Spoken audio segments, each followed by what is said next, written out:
Hello everyone, welcome to my channel. आज हम learn करेंगे टाइफाइड के बारे में या टाइफाइड फीवर के बारे में।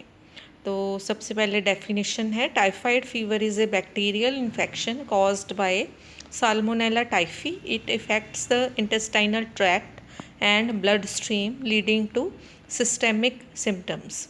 टाइफाइड फीवर जो है ये एक बैक्टीरियल इन्फेक्शन के कारण होता है, बैक्टीरिया के कारण जो इन्फेक्शन होता है, और इस बैक्टीरिया का नाम है साल्मोनेला टाइफी। ये दो तरह के होता है, साल्मोनेला टाइफी या साल्मोनेला पैराटाइफी।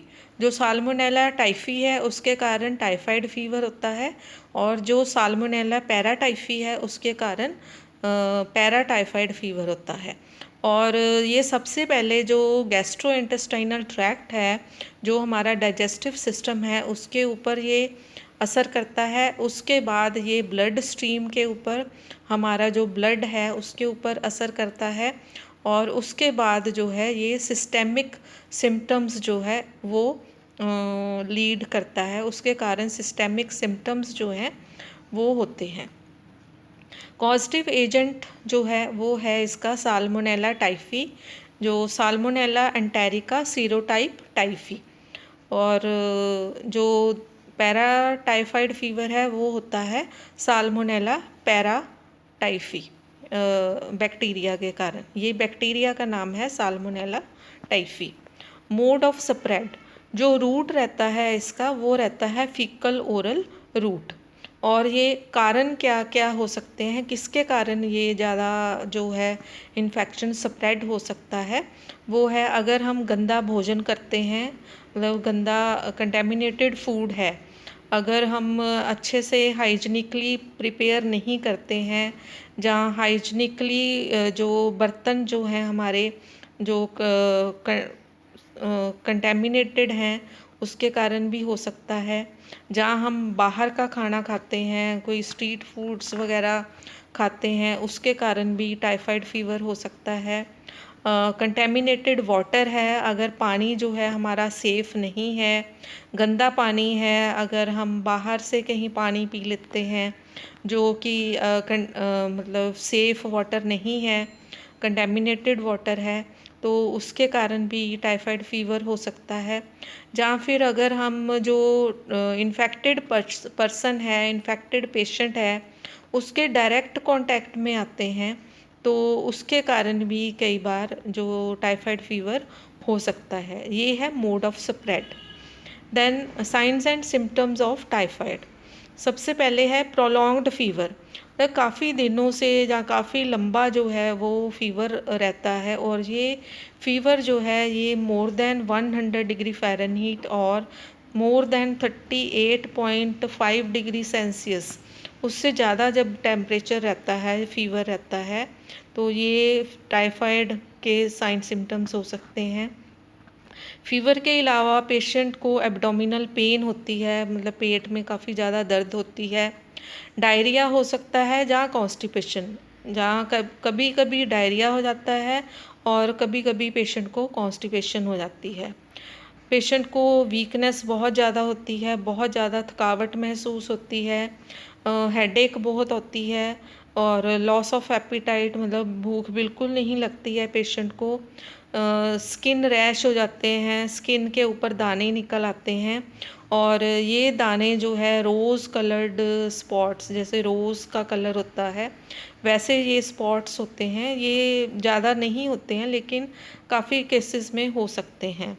और इसके अलावा अगर सीवियर इलनेस है तो कई बार पेशेंट का जो स्प्लीन है उसकी एनलार्जमेंट हो जाती है, स्प्लीन की स्वेलिंग हो जाती है, जहाँ एनलार्ज लिवर भी हो सकता है, जिसको हम कहते हैं हिपैटोमेगैली। तो ये साइंस एंड सिम्टम्स जो हैं टाइफाइड फीवर वाले पेशेंट में हो सकते हैं। उसके बाद है कि हमने इसको आइडेंटिफाई कैसे करना है, डिटेक्ट कैसे करना है। तो उसके लिए लैब टेस्ट किए जाते हैं, डायग्नोसिस किया जाता है, पेशेंट का फिज़िकल एग्जामिनेशन किया जाता है, पेशेंट के जो क्लिनिकल फीचर्स हैं या साइंस एंड सिम्टम्स हैं उनको नोट किया जाता है, पेशेंट की हिस्ट्री ली जाती है। और इसके अलावा पेशेंट के लैब टेस्ट जो किए जाते हैं उसमें ब्लड कल्चर टेस्ट किया जाता है, पेशेंट का ब्लड का कल्चर लेके उसको कल्चर किया जाता है, स्टूल का कल्चर किया जाता है, यूरिन का कल्चर किया जाता है, और स्पेसिफिक जो टेस्ट है विडाल टेस्ट जो एंटीबॉडी डिटेक्शन के लिए जो है विडाल टेस्ट किया जाता है, और कंप्लीट ब्लड काउंट जो है वो जनरल इन्फेक्शन को चेक करने के लिए या सिस्टेमिक इन्फेक्शन को चेक करने के लिए, उसको डायग्नोज करने के लिए कंप्लीट ब्लड काउंट टेस्ट किया जाता है। एंड अगर टाइफाइड जो है वो कंफर्म हो जाता है पेशेंट को, तो उसको मैनेज कैसे करना है, तो उसके लिए पेशेंट को एंटीबायोटिक्स जो हैं वो दिए जाते हैं। एंटीबायोटिक्स में जिथ्रोमाइसिन या सिप्रोफ्लॉक्सासिन जो है वो मेडिसिन दी जाती है, और ये डिपेंड करती है उसके रेजिस्टेंट पैटर्न जो कल्चर किया जाता है उसका। एंटीबायोटिक्स के जो टेस्ट किए जाते हैं उसके अकॉर्डिंग पेशेंट की एंटीबायोटिक थेरेपी जो है वो स्टार्ट की जाती है।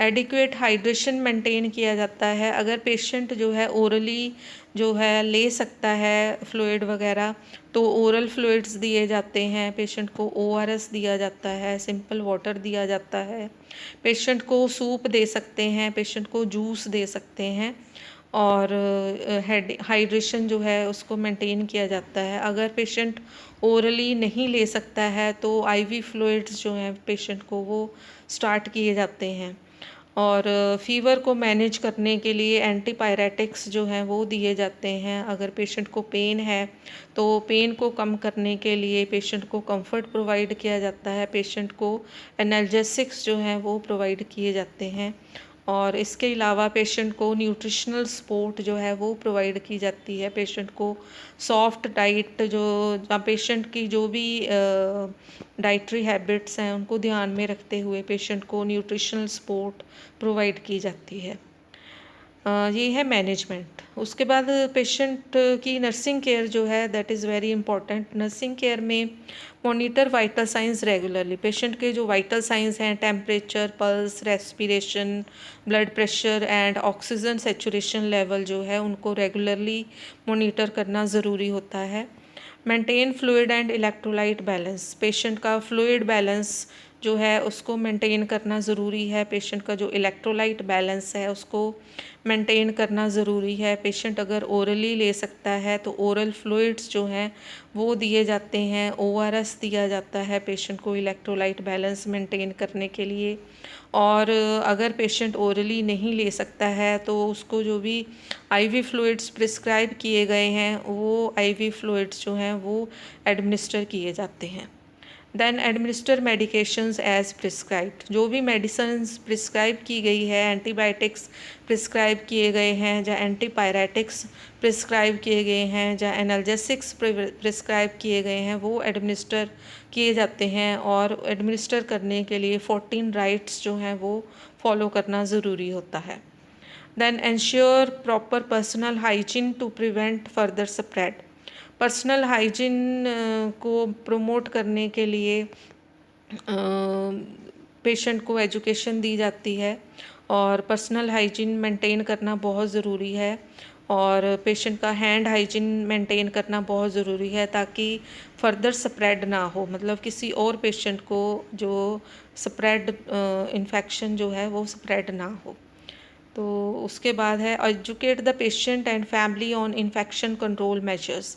पेशेंट को और फैमिली को एजुकेशन प्रोवाइड की जाती है, और उनको इन्फेक्शन कंट्रोल मेजर्स के बारे में टीच किया जाता है, और बताया जाता है कि हैंड हाइजीन कैसे मेंटेन करनी है, हाइजीनिक प्रैक्टिसेस जो हैं वो कैसे मेंटेन करनी है, फूड सेफ्टी के बारे में बताया जाता है, वाटर सेफ्टी के बारे में बताया जाता है, और कंटेमिनेटेड फूड और कंटेमिनेटेड वाटर को कैसे अवॉइड करना है और कैसे बचना है उसके बारे में एजुकेशन दी जाती है।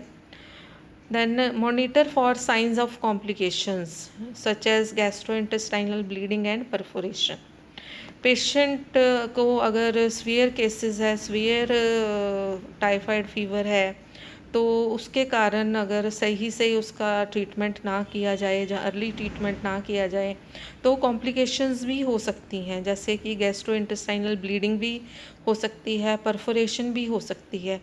तो उन कॉम्प्लिकेशंस के जो साइंस हैं उनको मॉनिटर करते रहना है, और कॉम्प्लिकेशंस को प्रिवेंट करने के लिए पेशेंट की अर्ली ट्रीटमेंट जो है बहुत ज़रूरी होती है। ये है nursing care. Then prevention. Prevention इसकी बहुत ज़रूरी है टाइफाइड फ़ीवर की। तो इसके लिए वैक्सीनेशन जो है वो की जाती है। तो वैक्सीनेशन जो है ये ओरल वैक्सीनेशन भी हो सकती है, जहाँ इंजेक्टेबल टाइफाइड वैक्सीन भी जो है वो दी जा सकती है पेशेंट को। Safe food and water practices. Patient को जहाँ जितने भी मतलब कम्युनिटी है, जहाँ फैमिली है, उनको अवेयर करना बहुत ज़रूरी है सेफ़ फूड प्रैक्टिसेस और सेफ़ वाटर प्रैक्टिसेस को फॉलो करने के लिए, कि स्ट्रीट फूड जो है वो बाहर का खाना जो है उसको अवॉइड करना है। जो घर पे खाना बनाना है प्रॉपरली कुक करना है उसको, और जो पानी है वो सेफ़ होना चाहिए, और बाहर से पानी जो है वो पीना अवॉइड करना है। तो सैनिटरी प्रैक्टिसेस के बारे में बताना है। Hand washing with soap and water वो बहुत ज़रूरी है। हैंड हाइजीन और पर्सनल हाइजीन बहुत ज़रूरी है प्रिवेंशन के लिए। प्रॉपर सैनिटेशन और हाइजीन बहुत ज़रूरी है प्रिवेंशन के लिए। और avoid raw and under cooked foods in endemic areas, जहाँ पे ये इन्फेक्शन जो है वो एंडेमिक है, तो वहाँ पे जो रॉ फूड है, जहाँ अंडर कुक्ड फूड है, उसको अवॉइड करना है। और जो पानी है वो सेफ़ पानी जो है वो यूज़ करना है। तो प्रॉपरली जो ह्यूमन वेस्ट है उसको डिस्पोज ऑफ प्रॉपरली करना है। तो ये आ जाता है सारा प्रिवेंशन में। तो आज हमने लर्न किया टाइफाइड के बारे में। आज की वीडियो में इतना ही। तो अगर वीडियो अच्छी लगे तो लाइक करें, सब्सक्राइब करें और शेयर करें। Thank you so much.